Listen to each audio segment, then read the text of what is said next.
Baseball has had its share of shady characters, and some of them took things so far they got banned from the sport like an internet troll invading a scrapbooking forum.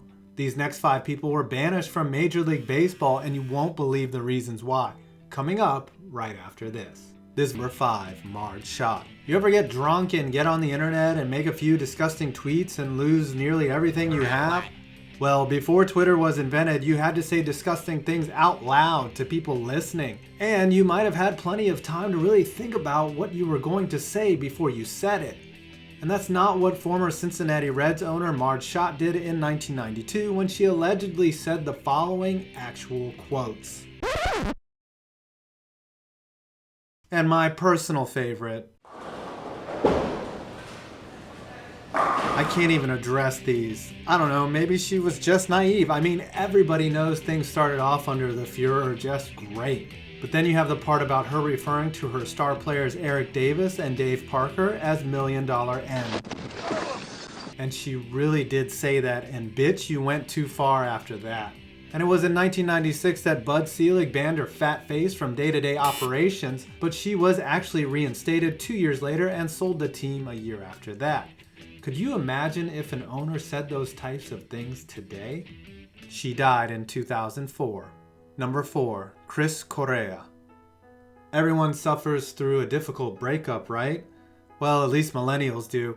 And it's one thing to maybe keep a sweatshirt your ex left over at your house, but to intentionally hack their computer and spy on them to see who they are dating is too much. And guess what former scouting director for the St. Louis Cardinals, Chris Correra, did? As his former co-workers left to go work for the Astros, he kept their login and passwords and simply hacked in using the same credentials and stole their scouting reports. Correra was permanently banned from baseball in 2017 and was sentenced to 46 months in prison for unauthorized access of a protected computer. And later in that same year, he watched a different Correra celebrate a World Series win from his jail cell. And you know what that gets? A damn son. Number 3, Steve Howell. They say the love of money is the root of all evil, but the love of getting high is pretty bad too. Steve Howell was a former Rookie of the Year and World Series champion who led a very troubled existence and battled substance addiction his entire life. And his tale offers an interesting insight to how organized sports look at drug addiction and seventh chances. In 1983, Howell checked himself into rehab for cocaine and alcohol abuse, but a relapse ended up getting him suspended for the entire 1984 season. And he would go on to get suspended 6 more times, including in 1992 when he was permanently banned. However, he was reinstated a year later because I can think of more worse reasons to ban someone from baseball. Howell would retire in 1996 and tragically died 10 years later in a single car accident. Toxicology showed he had methamphetamine in his system. Sometimes demons just won't go away. Number 2, Henry Mejia. So if you're going to put substances in your body, doing it to get better at your sport somehow makes sense, especially if your league doesn't bother testing for them. However, doing it when there are clearly outlined consequences and suspensions involved might make you think maybe the risk isn't worth it. Former New York Mets pitcher Henry Mejia was popped 3 times in less than a year for pissing hot. And in 2016, he became the first player ever to be permanently banned from baseball under the appropriately named 3 strikes you're out rule. Apparently the rule doesn't have much teeth as he is already eligible to apply for reinstatement, and it is looking like he may return to the Mets as soon as possibly this year, which would be great because he could help out another guy whose name sounds strikingly familiar and actually holds some leads.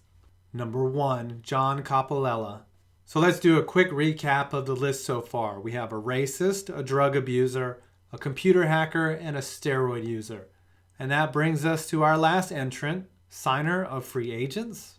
As the Wikipedia entry reads, John Koppel, former Atlanta Braves general manager, was permanently banned on November 21st, 2017 for his role in the Braves' circumvention of MLB rules regarding the signing of international free agents. The Braves were also required to release 12 prospects signed as international free agents from their contracts, most notably Kevin Maitan, and the contract with Ji-Hwan Bae was disapproved by the league. Okay, there has to be more to this story than that. Basically, after I read what he did, he funneled extra money to foreign players in the form of higher signing bonuses, to the tune of 5% higher. And well, that seems like a bannable offense if I've ever seen one. I mean, I'm sure he started out with good intentions and all, but this giving extra money to players just went too far. Well, I hope you enjoyed this video and also what I just did there. And don't forget to leave a like, comment, and subscribe, and download the FanDuel app and use my code BASEHIT10 and get a 20% bonus on your first deposit.